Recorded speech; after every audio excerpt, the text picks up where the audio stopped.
Bismillahirrahmanirrahim. Innal hamdalillah nahmaduhu wa nasta'inuhu wa nastaghfiruh. Wa na'udzu billahi min shururi anfusina wa min sayyiati a'malina. May yahdihillahu fala mudhillalah wa may yudlil fala hadiyalah. Ashhadu an la ilaha illallah wahdahu la syarikalah wa ashhadu anna Muhammadan abduhu wa rasuluh. Sallallahu alaihi wa ala alihi wa sahbihi wa sallama taslima. Amma ba'd.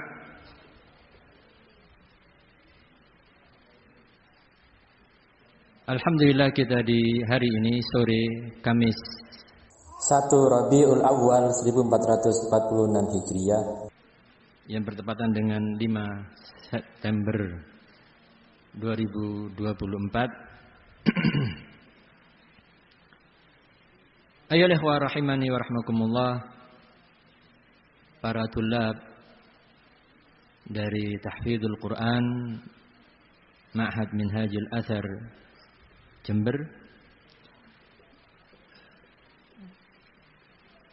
Kembali kita melanjutkan kajian kita tentang tarjamah Al-Imam Ahmad bin Hanbal, Imam Ahli Sunnati wal Jamaah rahimahullahu ta'ala.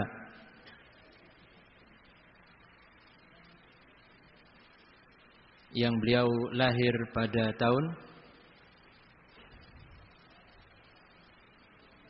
berapa? 164 Hijriah, wafat pada tahun 241 Hijriah. Di pertemuan yang lalu kita telah mempelajari tentang nama dan nisbah beliau. Ya, kita sebutkan secara lengkap nasab beliau dan telah kita pelajari dua nisbahnya, yaitu Asy-Syaibani dan Al-Marwazi. Asy-Syaibani nisbah kepada apa?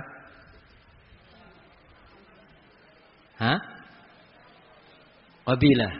Qabilah apa? Syaiban, yang merupakan bagian dari qabilah Bakar bin Wa'il. Ahsan. Al-Marwazi nisbah kemana? Negeri Marwa atau kota Marwa. Ya, kota Marwa. Ada di mana kota tersebut? Di Khurasan. Barakallahu fikum. Pernah ke Khurasan?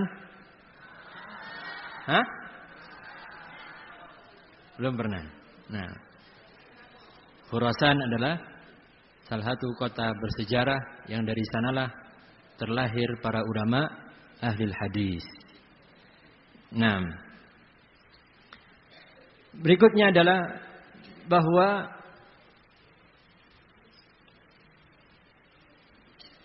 disebutkan di antara nisbah Al-Imam Ahmad itu adalah Al-Basri, sehingga dia menyebutkan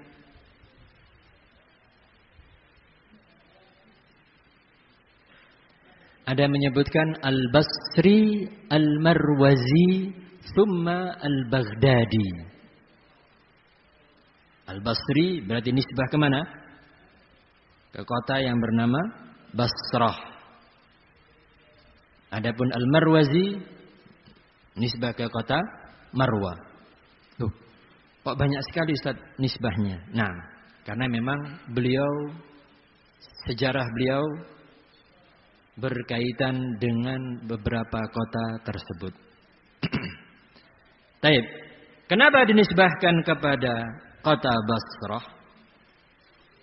Karena memang asal keluarga beliau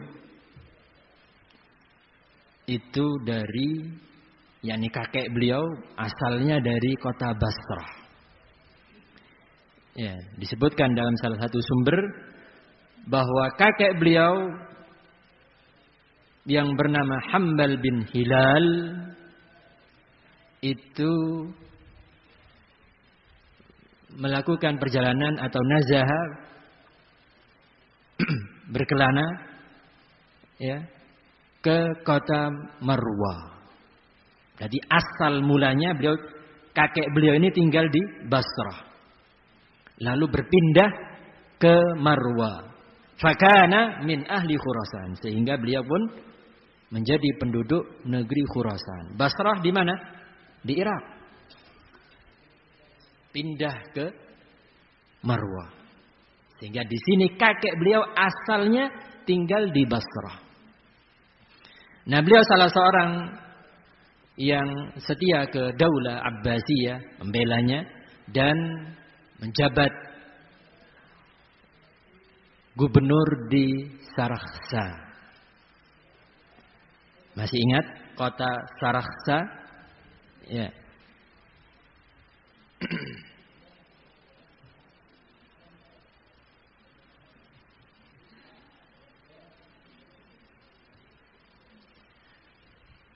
Kota Sarakhsa di salah satu yang merupakan salah satu kota besar di Khurasan.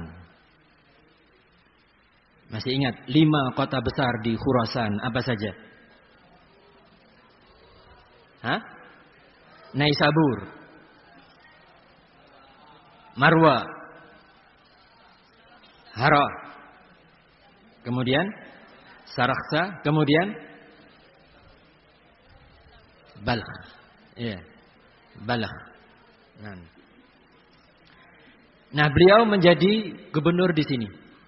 Siapa? Siapa beliau? Kakeknya. Nah, awalnya menjadi gubernur di sini. Yang kemudian beliau tinggal di kota Marwa tersebut. Ini kakek beliau, Hambal bin Hilal.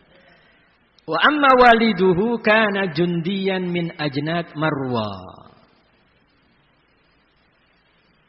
Adapun ayah beliau, siapa berarti ayahnya?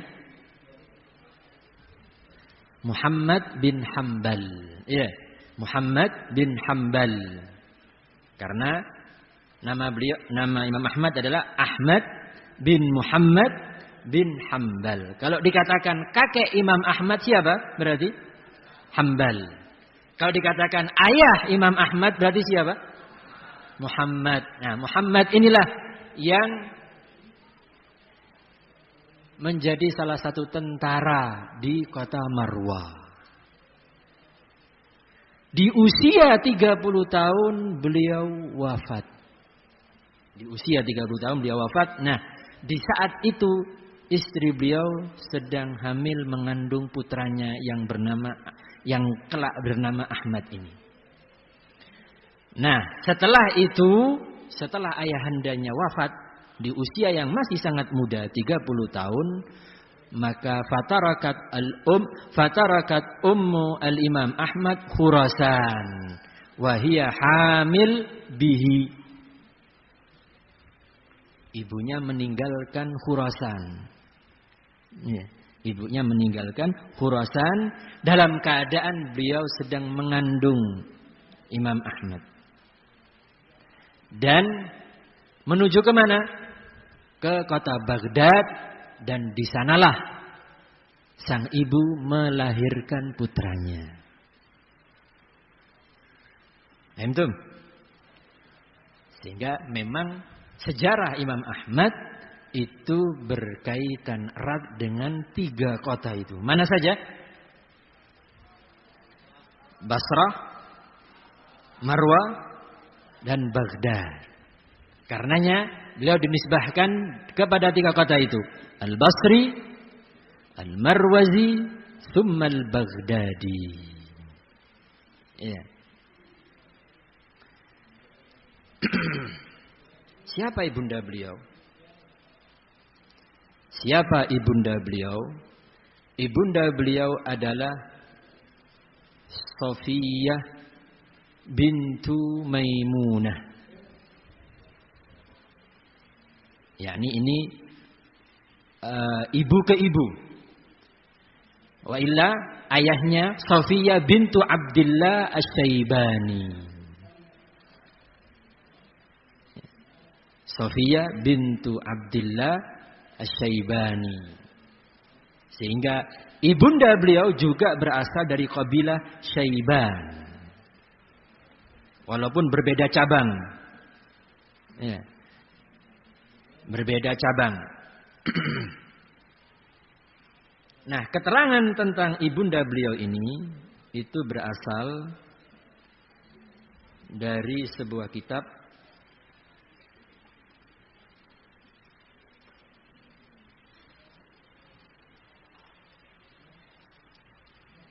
ya. Sirah Al-Imam Ahmad bin Hanbal.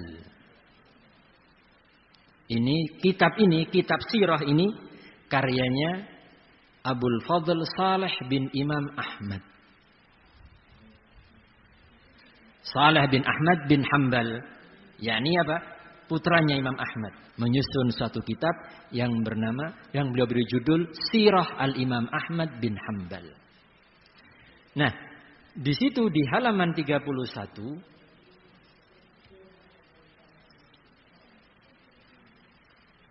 muhakkik kitab ini itu memberikan keterangan tentang nama ibunya. Memberikan keterangan nama ibunya, namanya adalah Sofiyah bintu Maimunah, yakni Sofiyah bintu Abdullah Asy-Syaibani yang berasal dari Bani Amir. Nah, kakeknya Abdul Malik bin Saurah bin Hind Asy-Syaibani. Sehingga siapa nama ibu Al-Imam Ahmad? Sofiyah bintu Abdillah. Bintu Abdillah. Nah, kita sebutkan di sini karena peran sang ibu sangat penting. Beliaulah yang membawa putranya sepeninggal sang ayah dari kota Marwa ke Baghdad. Yang disitulah lahir, yang kemudian sang ibu inilah yang mengasuh Al-Imam Ahmad sepeninggal ayahnya. Ya, sepeninggal ayahnya. Taib. Nah, di sini agak ada sedikit perbedaan di antara para ulama ahli sirah di dalam memberikan keterangan apakah Imam Ahmad lahir di kota Marwa ataukah di Baghdad. Al-Imam Az-Zahabi rahimahullah dalam kitabnya Siyar A'lamin Nubala setelah menyebutkan sejarah ayah Imam Ahmad bahwasanya kana Muhammad walidu Abi Abdillah min ajnadi Marwa. Ya, adalah Muhammad yang merupakan ayah dari Abi Abdillah itu salah seorang tentara kota Marwa. Mata syabban, wafat di usia yang masih muda. Wafat ketika masih sebagai pemuda. Lahu nahun min 30 sanah. Wa rubbiya Ahmadu yatiman. Sehingga Imam Ahmad terdidik, tertarbiyah dalam keadaan yatim. Enggak punya ayah. Siapa yang mendidiknya? Ibunya. Nah, qila inna ummahu tahawwalat min Marwa wa hiya hamil bihi. Disebutkan dengan sighah tamrid yang berarti seakan-akan beliau kurang sependapat dengan riwayat ini. Disebutkan bahwa ibunya lah yang berpindah dari Marwa ketika masih hamil. Ini keterangan Az-Zahabi. Namun demikian putra Imam Ahmad yang bernama Saleh, beliau memastikan bahwa memang ibunya lah yang berpindah ketika masih hamil dari Marwa ke Baghdad. Ya. Ji abi kata Saleh bin Imam Ahmad, ji abi hamlun min Marwa. Ayahku dibawa ketika masih dalam kandungan dari kota Marwa. Famata abuhu syabban fawaliyathu ummuh. Kemudian ayahnya wafat ketika masih muda dan diasuh oleh ibunya.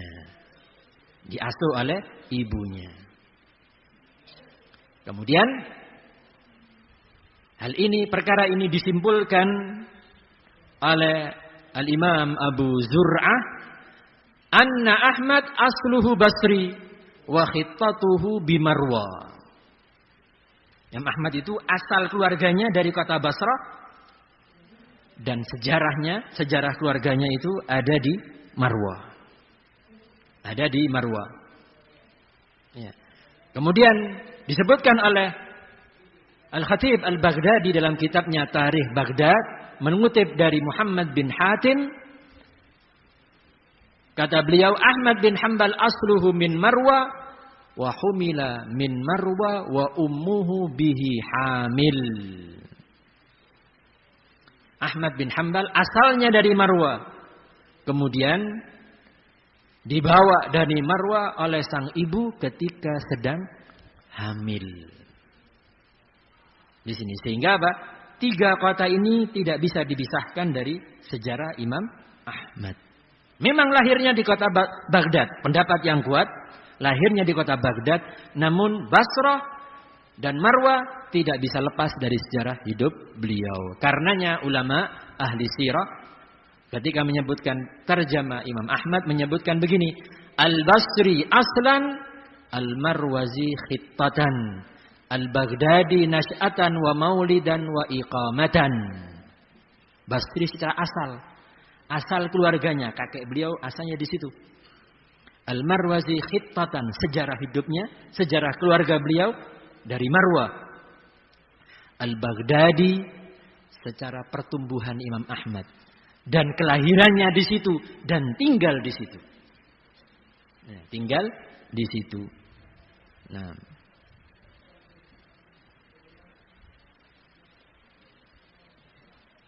ini kalau kita mau secara ringkas kita sebutkan demikian. Al-Imam Ahmad bin Muhammad bin Hanbal Asy-Syaibani Al-Basri Al-Marwazi thumma Al-Baghdadi. Ya, ini kalau mau meringkas, Asy-Syaibani meringkas kabilahnya. Ya, Al-Basri ya, aslan, Al-Marwazi khittatan, Al-Baghdadi nash'atan wa maulidan wa iqamatan. Lahir tahun berapa? Hah? 164 Hijriyah. 164 Hijriyah. Barakallahu fikum.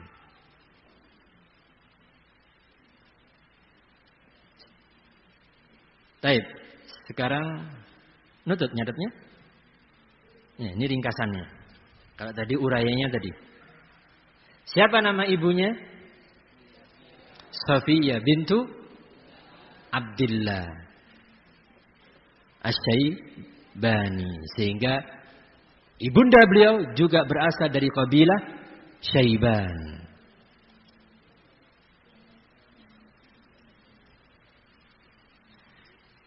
Kita akan sedikit cerita tentang kota Basrah. Ya, kota Basrah merupakan Madinah Iraqiyah qadimah masyhurah. Kota lama di negeri Irak dan terkenal. Fatahaha Utbah bin Ghazwan. Dibuka kota ini oleh salah seorang sahabat yang bernama Utbah bin Ghazwan pada masa Khalifah Amirul Mukminin Al-Khalifatur Rashid Ats-Tsani Umar bin Khattab radhiyallahu an. Pada tahun 14 atau 15 Hijriah. Setelah Umar bin Khattab mengutus As-Sahabi Al-Jalil Sa'ad bin Abi Waqqas untuk menyempurnakan kemenangan Islam, kemenangan kaum muslimin pasca perang Al-Qadisiyah. Perang Al-Qadisiyah ini perang yang terkenal, perang besar yang disitulah kaum muslimin dengan pertolongan Allah Subhanahu wa taala berhasil merobohkan dan menghancurkan Kisra, kerajaan Persia. Ya, yang rajanya bergelar Kisra. Ini kemenangan gemilang kaum muslimin di perang Al-Qadisiyah. Itu dipimpin oleh panglimanya bernama siapa? Sahabat yang mulia Sa'ad bin Abi Waqqas, panglimanya. Nah, setelah peristiwa itu disempurnakan kemenangan kaum muslimin di seluruh Irak, salah satunya kota Basrah yang dipimpin oleh sahabat yang mulia Utsbah bin Ghazwan. Nah, kota Basrah ini ya ikhwan, itu terletak di pertemuan dua sungai besar, yaitu Dajlah dan Furat. Ya. Dajlah dan Furat, sungai Efrat dan Tigris dalam bahasa kita. Dajlah itu Tigris, Furat, Efrat. Yang pertemuan ini dikenal dengan sungai Sittul Arab. Nah, tunjukkan gambarnya.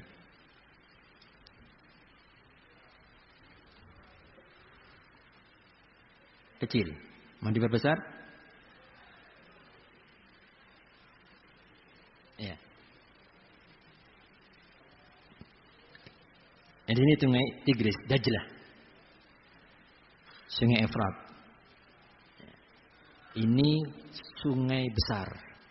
2 dari 4 sungai yang Rasul alaihi salatu wasallam memberitakan sebagai Nahrul Jannah, sungai di surga. Nah, 4 sungai itu adalah Dajlah, Efrat, Jaihan dan Saihan. Bukan Jaihun, Saifun. Tapi Jaihan dan Saihan. Itu 4 sungai. Nah, sehingga Basra ini berada di sini. Berada di sini. Nah, yang pertemuan itu tadi disebut dengan Sittul Arab. Ya, ini Sittul Arab ini. Nahar Sittul Arab.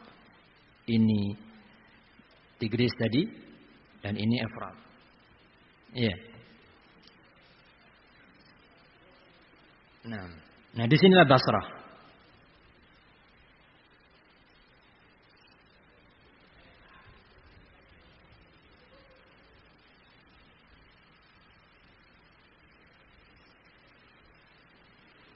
Mau lebih luas lagi di sini Basrah. Ini Basrah. Ini adalah negara Irak. Ini Kuwait, negara Kuwait. Ya. Di sini ini Basrah. Di sini Basrah. Ya, sehingga sangat dekat dengan Iran. Sangat dekat dengan Iran. Adapun Kufah, itu juga sering dengar kota Kufah. Iya. Itu di provinsi yang bernama Najaf. Di sini. Najaf. Di sini Baghdad. Ya, di sini Baghdad.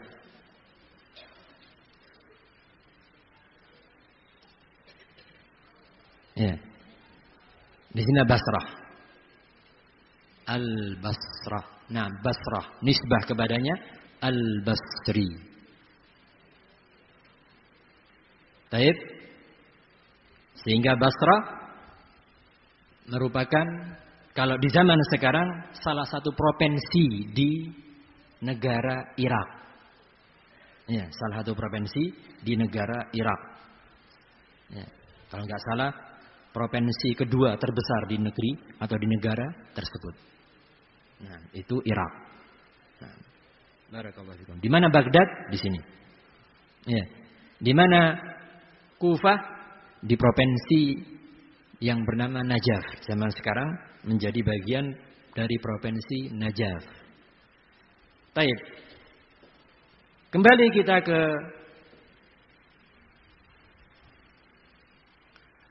keterangan tadi, sehingga di mana letaknya secara geografis kota Basra itu di pertemuan antara apa? Sungai Dajlah dan Al-Furat.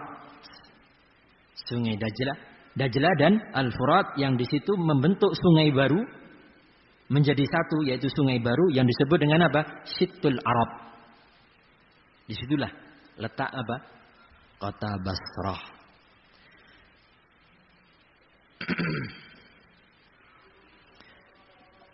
Ana dapati di beberapa sumber keterangan asal usul penamaan kota Basrah ini. Ketika sang gubernur mengirim surat kepada Amirul Mukminin, "Inni ara ardan katsira al-quddah." Aku melihat wilayah yang banyak kerikilnya. Fi tarfil bar ila rif. Di ujung pantai hingga daratannya. Wadunaha manaqi fiha ma wa fiha qasba. Ya. Di situ hingga ke arah lautnya, di situ ada air dan di situ ada pohon-pohon yang hidup di air itu. Ya. Faqala Umar, "Hadhihi ardu Basrah." Kata beliau. Terucap kata beliau, "Hadhihi ardu Basrah. Qariba minal masyarib wal mara'i wal muhtatab." Yang dekat dengan mata air, ya, dan padang rumput, dan al-muhtatab, tempat yang di situ banyak diambil kayu, yakni banyak pepohonan juga. Nah, adapun makna kata Basrah secara dalam bahasa Arab, al-ardul ghalidhah as-salbah, tanah yang keras, datul hijarah as-salbah, yang memiliki bebatuan. Kata Basrah ini salah satu peristiwa penting sejarah. Itu di sana pernah terjadi peristiwa mau perang Jamal. Ya. Sebuah fitnah yang terjadi yang menimpa dialami oleh para sahabat Rasul alaihi salatu wassalam, ya, yang mengakibatkan terjadinya peperangan tersebut.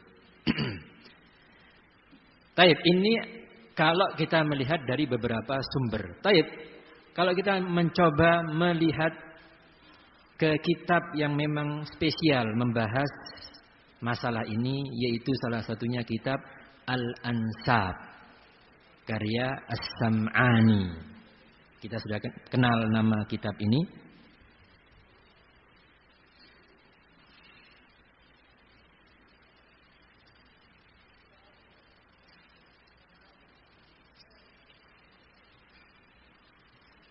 Inilah ana perkenalkan pada antum sampul kitabnya. Al-Ansab. Ya. Lil Imam Abi Sa'ad Abdul Karim bin Muhammad bin Mansur At-Tamimi As-Sam'ani. Ya, kalau ada kitab itu, ya, lihat sampulnya. Siapa penulisnya? Jelas tercantum di situ judul dan nama penulis. Ya. Abu Sa'ad kunyahnya. Siapa namanya? Abdul Karim bin Muhammad bin Mansur At-Tamimi As-Sam'ani. Nama siapa kunyahnya? Abu Sa'ad. Siapa namanya? Abdul Karim. Sehingga As-Sam'ani penulis kitab Al-Ansab itu adalah Abdul Karim As-Sam'ani. Abdul Karim bin Muhammad bin Mansur. Nah, biasanya atau sering di sampul kitab itu tertulis tahun wafatnya. Al-Mutawaffa sanah Isnatain wa sittin wa khamsimi'ah Hijriyah. Wafat pada tahun 562 Hijriyah. Itu kita hafal. Kita coba hafal. As-Sam'ani wafat di tahun berapa? 562. As-Sam'ani Abu Sa'ad.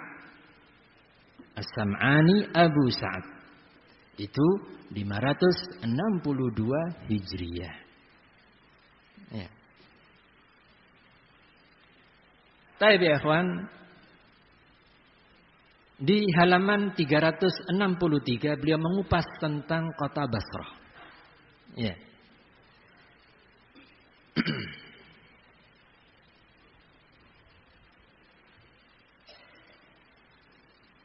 Inilah kitab Al-Ansab jilid 1. Ya. Biasanya kalau kita buka kitab itu, di situ tertera biografi. Ya, biografi. Ini di sini diawali dengan tentang apa itu ansab.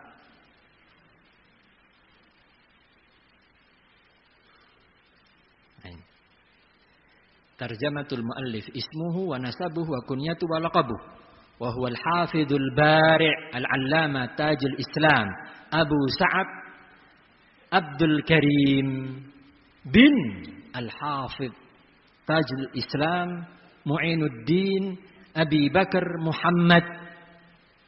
Karena ayahnya juga seorang ulama.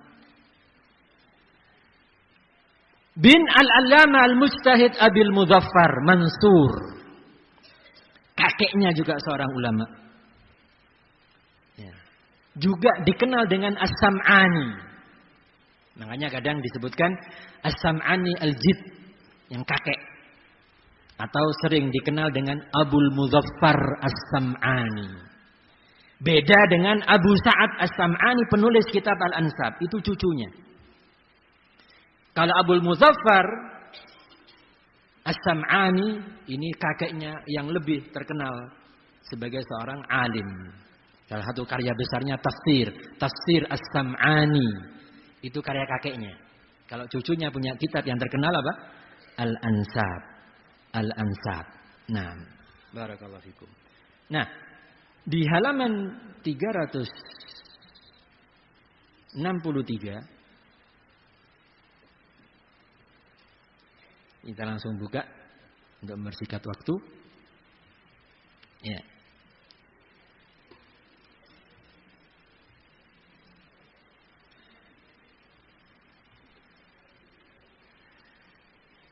Di halaman ini bab al-ba was-sad.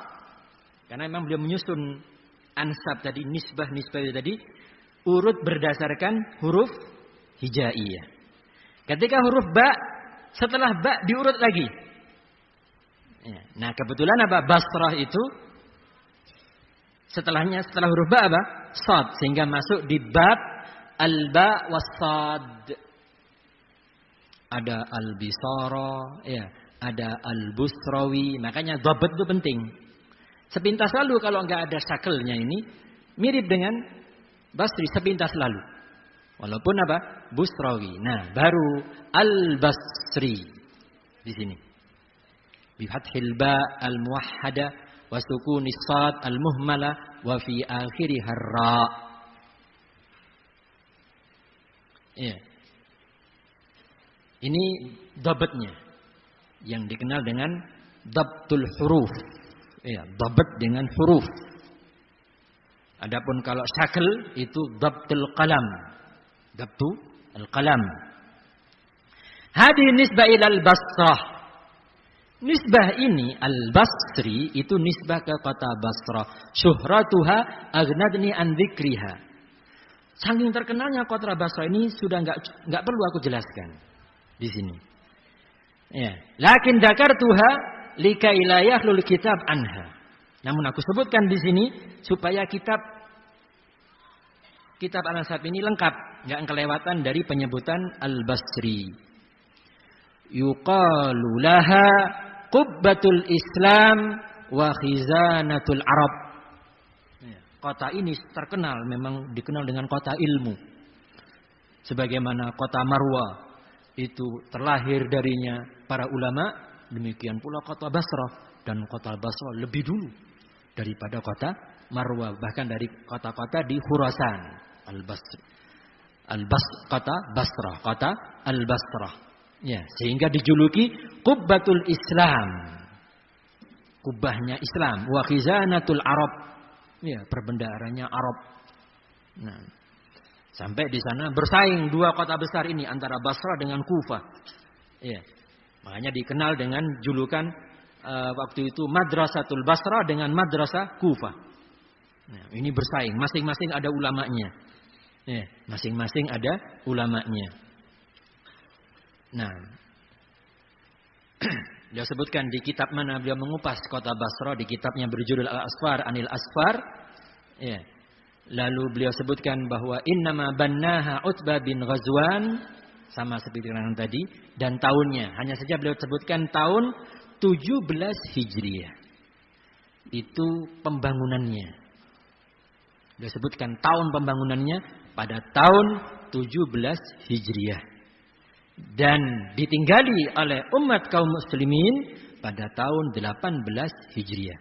Walam yu'bad as-sanam qattu. Di kota ini tidak pernah disembah berhala. Karena memang itu dibangun oleh kaum muslimin. Ya, dibangun oleh kaum muslimin.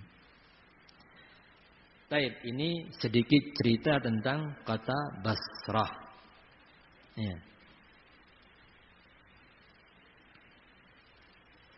Itulah penjelasan tentang apa? Nisbah Imam Ahmad Asy-Syaibani, ya. Asy-Syaibani, Al-Basri, Al-Marwazi, thumma Al-Baghdadi. Dan kita telah mengenal kota-kota tersebut, termasuk kota Baghdad, kota yang sangat terkenal, yang sekarang menjadi ibu kota negara Irak. Negara Irak. Dan kota tersebut, kota Baghdad, itu pernah menjadi ibu kota Daulah Abbasiyah. Daulah Abbasiyah. Yang mana di masa itulah Al-Imam Ahmad hidup di masa pemerintahan Daulah Abbasiyah. Sehingga ibu kotanya adalah Baghdad. Nah, barakallahu fikum. Kemudian ya ikhwah, setelah kita mengenal tentang Al-Imam Ahmad dari sisi nama, nasab, dari sisi nama, kelahiran dan nasabnya, maka kita sekarang berpindah menyebutkan zikr sifatihi al-khalqiyah wal khuluqiyah wa haibatihi, ya, rahimahullahu ta'ala, menyebutkan tentang sifat-sifat beliau, baik sifat yang berkaitan dengan khalqiyah, fisik, juga sifat yang berkaitan dengan khuluqiyah, akhlak, dan haibah, kewibawaan beliau. Beliau sosok yang berwibawa sejak masa mudanya. Nah, barakallahu fikum. Nah, ini ya ikhwan, kita sebutkan di sini di antara tujuan dan faedahnya adalah supaya kita bisa mengenal lebih jauh tentang sifat dan kepribadian Al-Imam Ahmad. Yang kedua, yang tak kalah penting adalah agar kita bisa meneladani beliau sebagai salah seorang sosok imam ahli sunnati wal jamaah.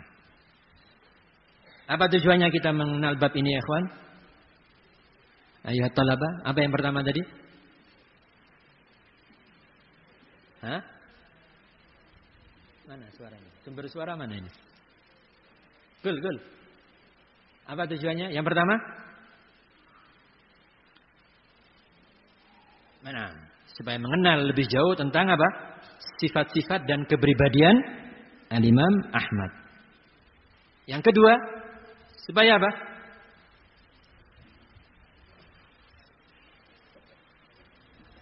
Kita meneladaninya.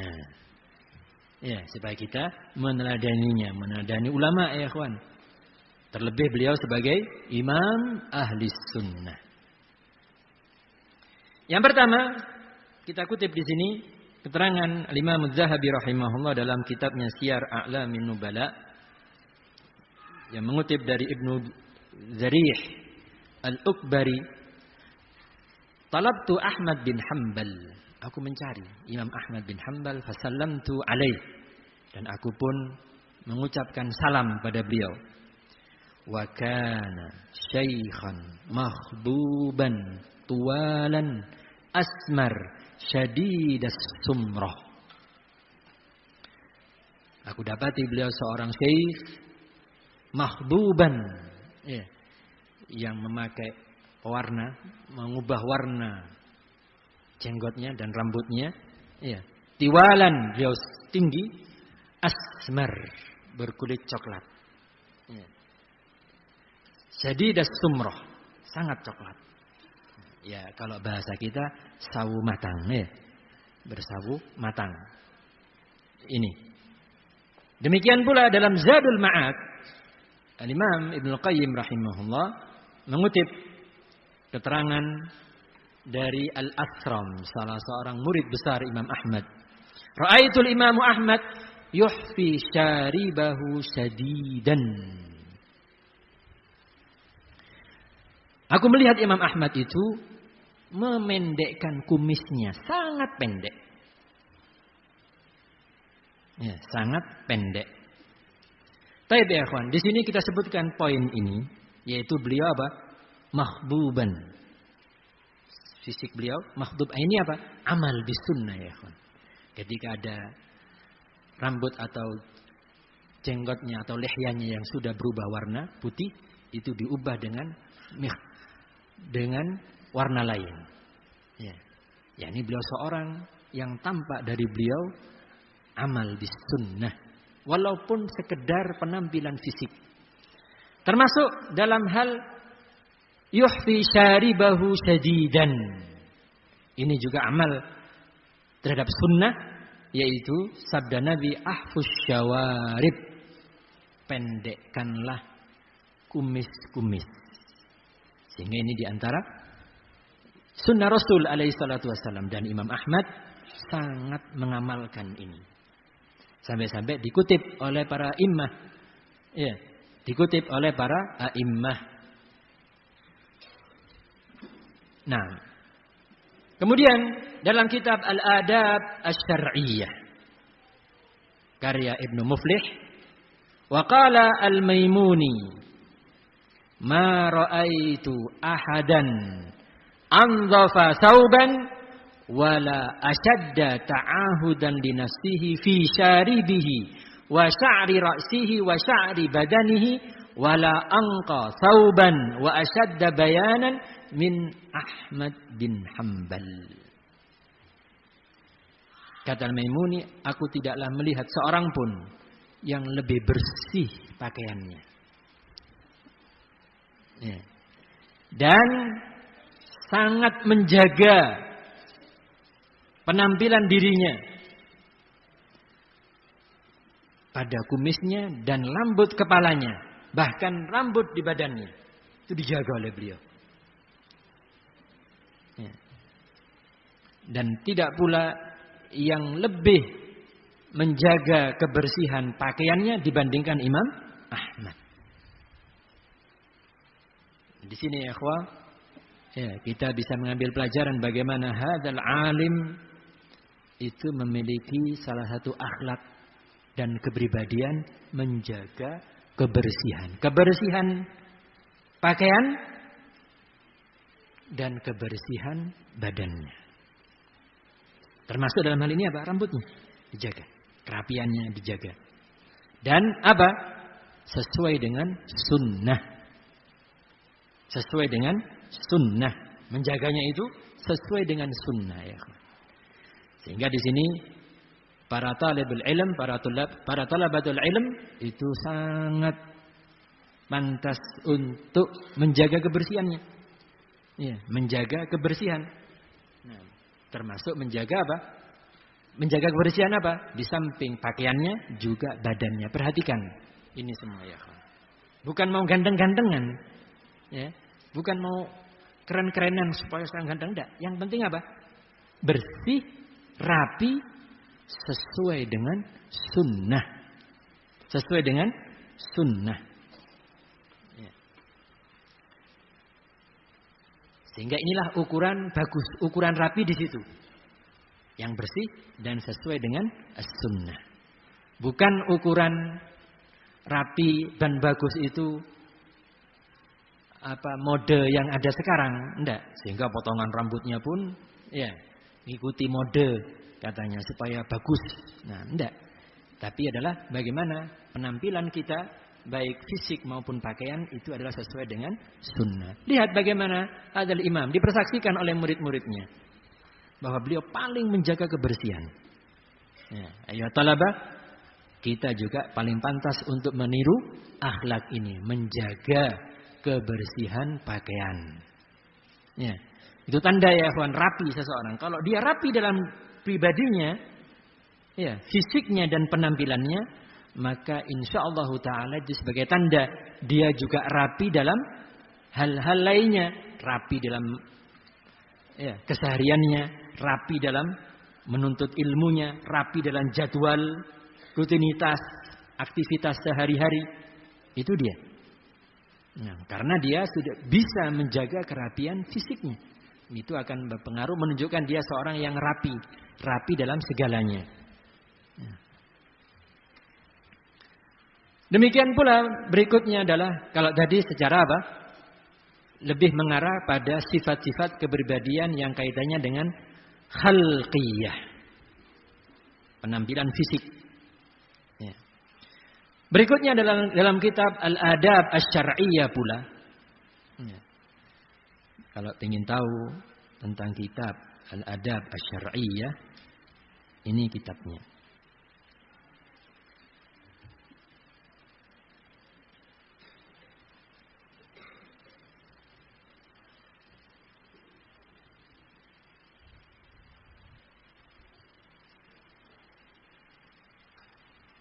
Ya. Ini kitab Al-Adab Asy-Syar'iyyah.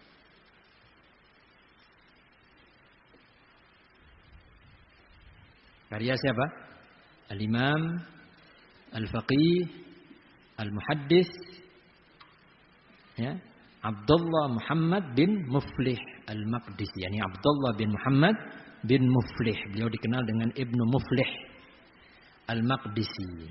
Tertulis di situ juga tahun wafatnya, ya. Tahun berapa itu? 763. Kalau Abu Sa'ad As-Sam'ani tadi tahun berapa? Hah? 562. Ya. Kalau Ibnu Muflih 763. Selisih berapa tahun? Hah?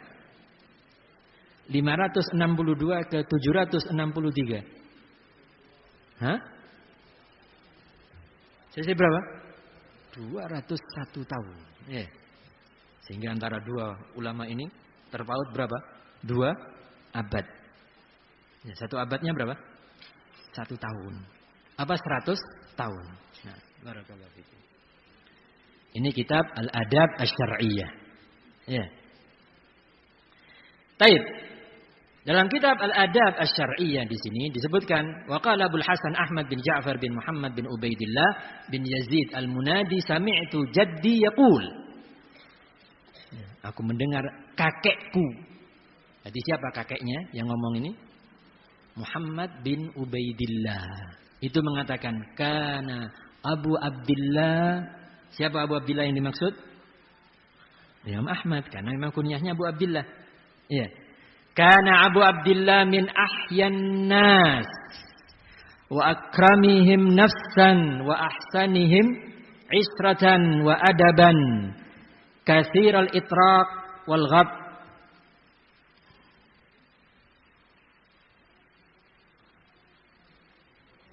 Beliau adalah termasuk orang yang paling pemalu. Min ahyan nas. Ini akhlak. Ya, kawan. Kita sebagai talibul ilm diberi contoh oleh ulama-ulama. Ya. Salah satunya Imam Ahmad memiliki sifat ini, pemalu. Ya, memiliki sifat malu. Nah, malu itu bukan malu kalau ditanya, ya, apa makna tauhid, ditanya malu, nggak jawab. Gitu malu? Bukan. Ya, bukan di sini malu. Ya. Kalau gini menang tok gini apa? Nggak mau jawab ini, ya. Nah, nggak tahu paham apa enggak itu. Nah, begitu. Nah, beliau memiliki sifat pemalu. Ya, kalau berbuat salah, berbuat jelek itu malu. Ya. Ini sifat pemalu. Wa akramihim nafsan. Di antara yang paling memiliki sifat pemurah. Wa ahsanihim isratan wa adaban. Ya. Dan yang terbaik dalam bergaul. Ya. Yang terbaik dalam pergaulan dan adab. Katsiral itraq wal ghab. Banyak menundukkan kepala dan pandangannya. Karena tawadhu ya, kawan. Sehingga enggak pongah. Ya. Sering menundukkan kepala, sifat khusyuk. Ya. Dan menundukkan pandangannya, enggak jelalatan matanya. Nah, mu'ridan 'anil qabihi wal lahwi.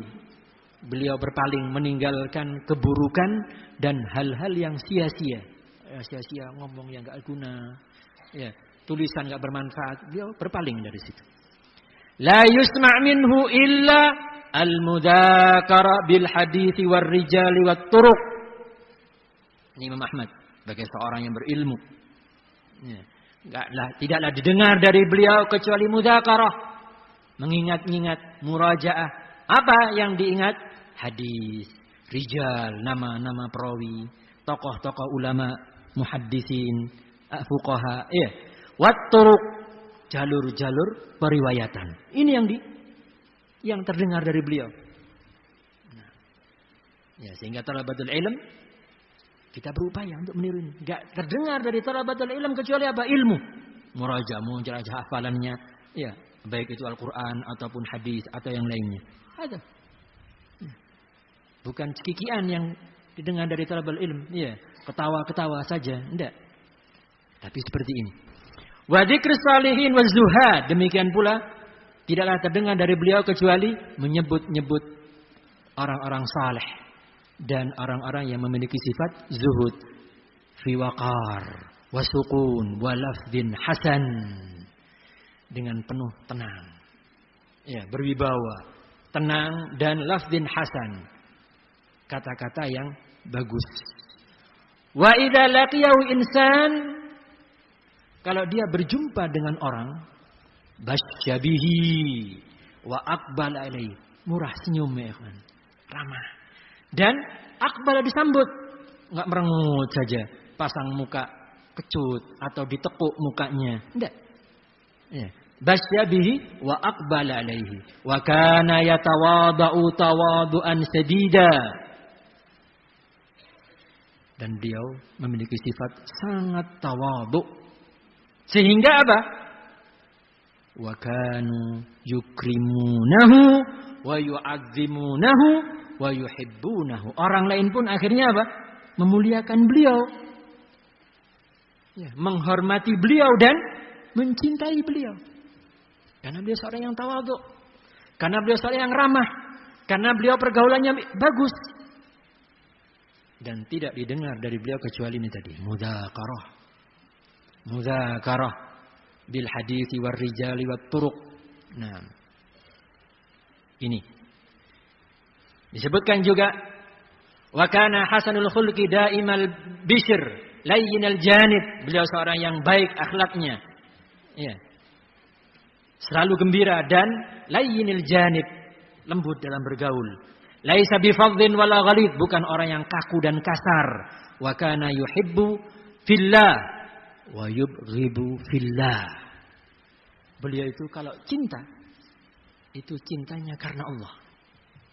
Dan kalau benci, bencinya pun karena Allah. Bukan karena hasad. Bukan karena kepentingan pribadi. Enggak. Tapi karena Allah. Demikian pula cinta. Bukan karena kepentingan pribadi juga. Ada orang cinta karena kepentingan pribadi. Kebetulan temannya kaya. Kebetulan temannya banyak uangnya. Kebetulan ini dan itulah.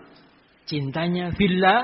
Bencinya pun fillah. Wa kana idza habba rajulan ahabba lahu ma yuhibbu li nafsihi wa kariha lahu ma yakrahu li nafsihi. Dan kalau sudah mencintai orang karena Allah, maka dia akan mencintai untuk orang itu apa yang dia cintai untuk dirinya. Dan membenci untuk orang itu apa yang dia benci untuk dirinya. Ini sifatnya siapa ya kawan? Sifatnya mukmin. Iya. Gimana hadisnya? Hadisnya ada mudzakarah. Gimana hadisnya? La yu'minu ahadukum hatta yuhibba li akhihi ma yuhibbu li nafsihi. Untuk dirinya senang kalau sholat berjamaah. Untuk dirinya senang hafal Al-Quran. Untuk dirinya senang hafal hadis. Ya, juga senang untuk orang lain. Ya. Kalau ada temannya kok kurang, kok malas, kok ini, dia nggak suka. Karena dia nggak suka kalau dirinya juga malas. Ya. Ini sifat seorang mukmin yang Nabi mengatakan apa? La yu'minu ahadukum. Tidak beriman salah seorang di antara kalian hingga dia mencintai untuk dirinya apa yang dia cintai, mencintai untuk saudaranya apa yang dia cintai untuk dirinya, yakni kebaikan. Bukan hawa nafsu ya ikhwan ya. Aku senang kalau tidur. Aku juga biar temanku biar tidur aja. Bukan itu. Tapi apa? Minal khair, kebaikan. Nah ini sifat ini menonjol pada diri Al-Imam Ahmad. Ya. Nah, walam yamna'u hubbuhu lahu ayyakhudha alaihi wa yakuffa an dzulmin au ismin au makruh in kana minhu. Nah, ini penting. Dan cintanya dia kepada temannya itu tidaklah mencegah dia untuk berbuat di hadapannya dan mencegahnya dari kezaliman. Justru inilah bentuk cintanya. Kalau temannya berbuat zalim harus dia cegah. Jangan sebaliknya, kok saya cinta akhirnya apa? Temannya berbuat zalim, temannya berbuat maksiat, temannya berbuat jahat, dibiarkan. Tidak, malah dilindungi. Dibiarkan, dilindungi. Ya, sehingga terjadi kemungkaran.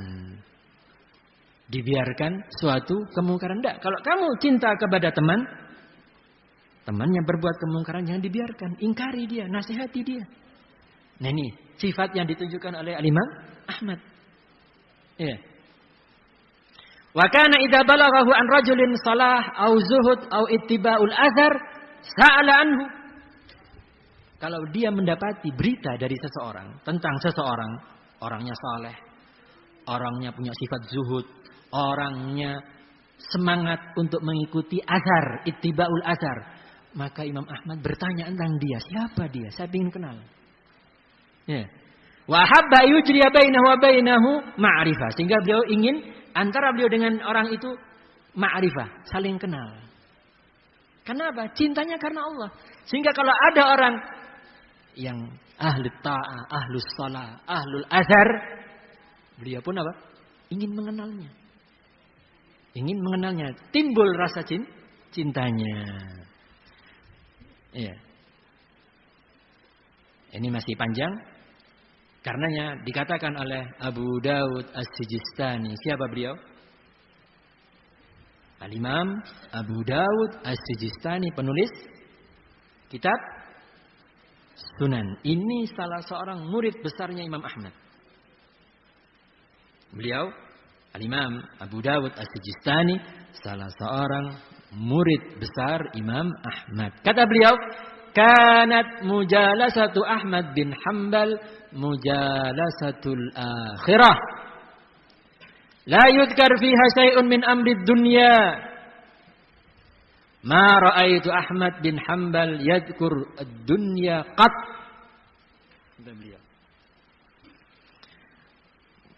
Majelisnya Imam Ahmad itu adalah majelis akhirat. Sehingga kalau duduk dengan beliau, itu duduk membahas akhirat. Tidak pernah disebutkan di majelis beliau sedikit pun tentang urusan dunia. Ya. Dan aku tidak pernah melihat Imam Ahmad menyebutkan dunia sama sekali. Ya. Ini sebagaimana di kitab Manaqib Al-Imam Ahmad.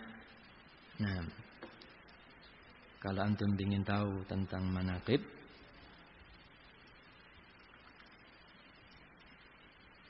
ini kitabnya. Ini sampulnya.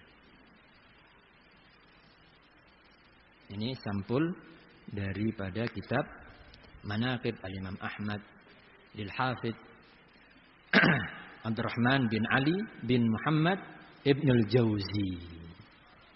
Ya, yakni yang dikenal dengan Ibnul Jauzi. Di sini ada tahun.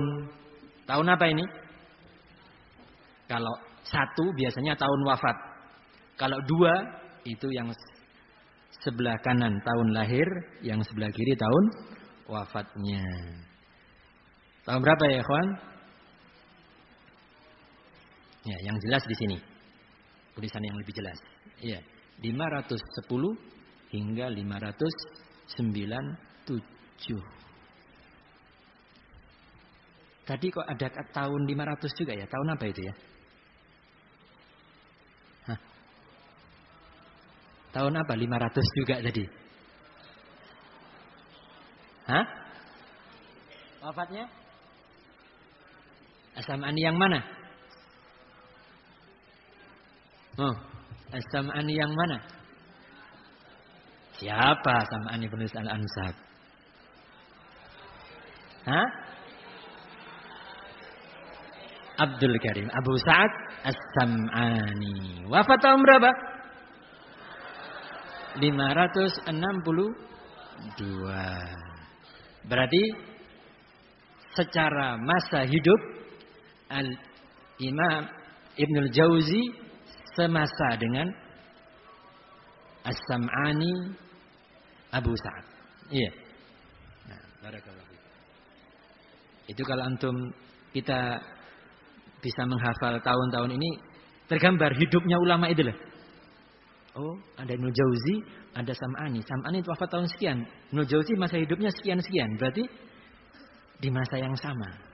Nah, tinggal nanti diperiksa lagi, diterjemahnya, ketemu enggak kira-kira? Masa hidupnya di masa yang sama. Namun ketemu apa enggak dilihat. Siapa guru-gurunya Ibnul Jauzi? Siapa murid-muridnya Abu Sa'ad As-Sam'ani. Baik. Nah, disitulah disebutkan ucapan Abu Dawud As-Sijistani tadi. Ya.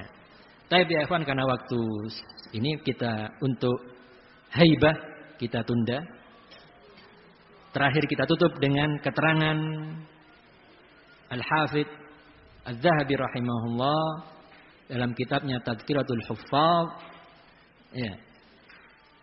Tentang akhlak dan kepribadian serta adabnya Al-Imam Ahmad ini. Bahwa Zahabi menukil dari sebagian a'immah, qala kana Abu Dawud yusbih. Tahu supaya gampang, tak turunkan dulu. Ya, kana Abu Dawud yusbih bi Ahmad bin Hanbal fi hadyihi wa dallihi wa samtih. Abu Dawud itu mirip dengan Imam Ahmad. Nah, Imam Abu Dawud apa tadi? Muridnya Imam Ahmad. Makanya dia mirip dengan gurunya. Dalam hal hadyihi wa dallihi wa samtihi. Dalam sikap, perilaku dan tindak tanduknya. Ya. Dalam penampilannya, dalam menyampaikan darsnya, ya, dalam menyikapi orang, di dalam menjawab pertanyaan, di dalam bagaimana menyelesaikan suatu problem. Itu hadyuhu wa dalluhu wa samtu. Sehingga Imam Abu Dawud ketika belajar kepada Imam Ahmad, tidak hanya belajar ilmunya saja. Dalam arti materi ilmu, materi hadisnya, meriwayatkan hadis dari beliau, mengambil hadis dari beliau. Tidak. Tapi juga mengambil hadyu. Wa samt. Wa dal. Ini juga diambil. Sehingga murid ini tadi mengambil dari gurunya di samping materi-materi ilmu juga mendapatkan materi apa? Akhlak, adab ini tadi. Jadi sifat-sifatnya pun ngikut, niru gurunya. Sikap-sikapnya juga niru gurunya. Ya. Di sini ya, kawan. Ini istifadah. Tidak hanya apa transfer ilmu atau memindahkan materi keilmuan saja, tapi juga ini. Sehingga adab, akhlak itu pun diwarisi dari sang guru. Makanya Imam Abu Dawud yusbi Imam Ahmad bin Hanbal fi hadyihi wa dalli wa samti. Wa kana Ahmad yusbi fi dzalika bi Waqi'. Dan Imam Ahmad pun mirip dalam hal ini dengan gurunya Waqi'. Wa kana Waqi' yusbi fi dzalika bi Sufyan. Sufyan Ats-Tsauri wa Sufyan bin Mansur bin Mu'tamir Wa Mansur bi Ibrahim, Ibrahim an-Nakhai. Wa Ibrahim bi Alqamah. Ya.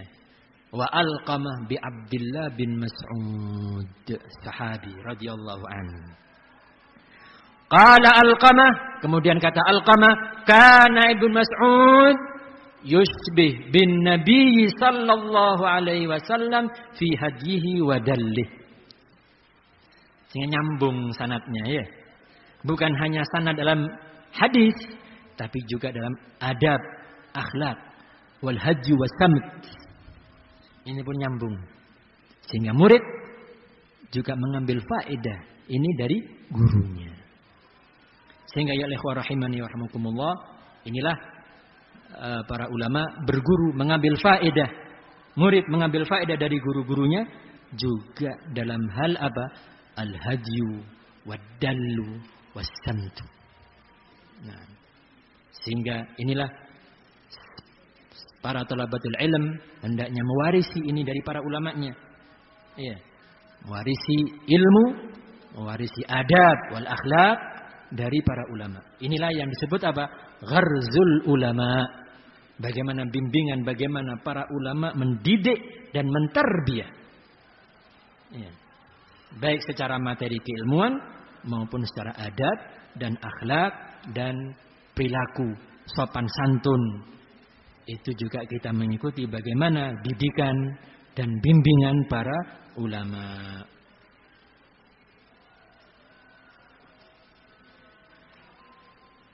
Baik. Itu mungkin yang bisa kita pelajari di kesempatan sore hari ini.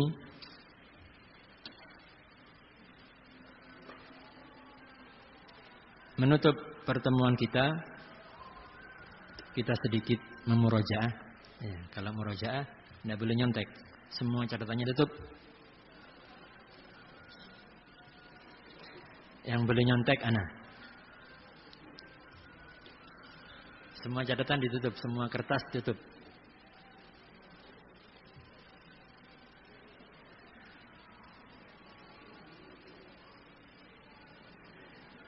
Nah,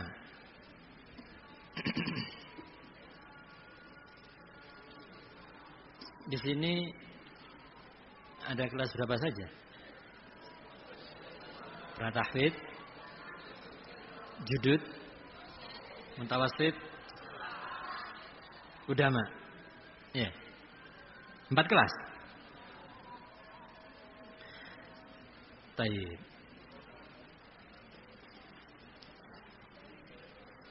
Soal berlaku untuk pratahfidz. Yang bukan pratahfidz tidak boleh jawab. Kalau jawab enggak sah. Siap yang pratahfidz? Yang bisa jawab 1 voucher. Di sini ada pratahfidz. Di sini semua. Iya, berarti di sini pratahfidz ini. Taib. Pertanyaan. Yang bisa jawab ngacung. Jangan langsung jawab, ngacung dulu ya. Siapa nama ibunda Imam Ahmad? Ini yang paling cepat ini.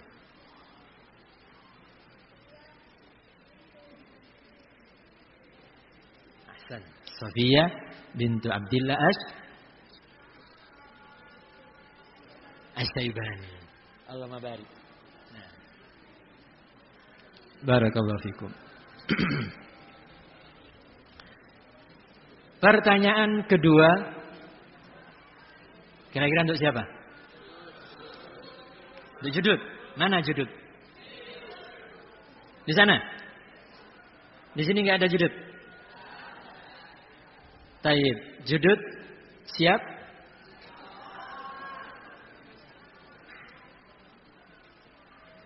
Siapa yang bisa ngacung dulu ya? Tidak boleh langsung jawab. Ngacung dulu. Siapa panglima perang yang membuka kota Basrah? Ini nih yang. Ayo. Utbah bin? Ayo, Hasan. Barakallahu fiik.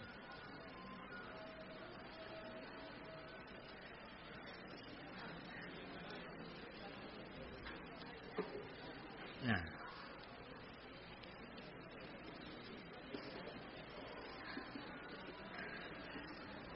Sekarang mutawasid berarti. Mutawasid perlu soal yang agak susah dikit.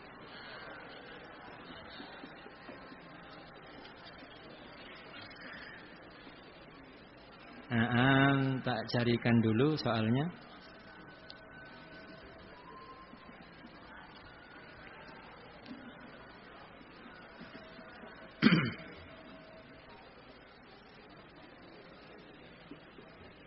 Nah, sebutkan nama dan kunyah penulis kitab Al-Ansab. Orang sebelah hitam ya. Nah, tidak boleh tanya.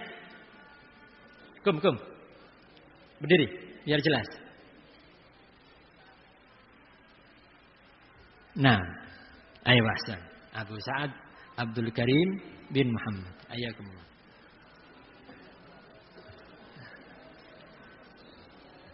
Sekarang untuk Kudama. Mana Kudama? Kudama. Sebutkan tahun wafatnya Ibnu Muflih. Lansa putih, ya. Nah. Nggak boleh nyontek. Nggak boleh tanya. Kum.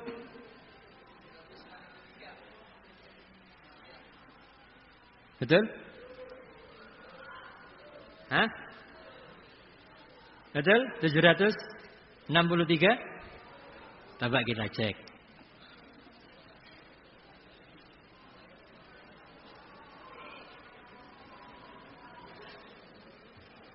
Kita lihat ya.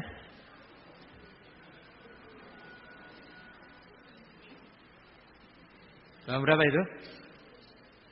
763. Ayakumullah. Jazakumullah khairan. Ila huna wa sallallahu ala sayyidina Muhammad wa ala alihi wa sahbihi wasallam. Walhamdulillahirabbil alamin.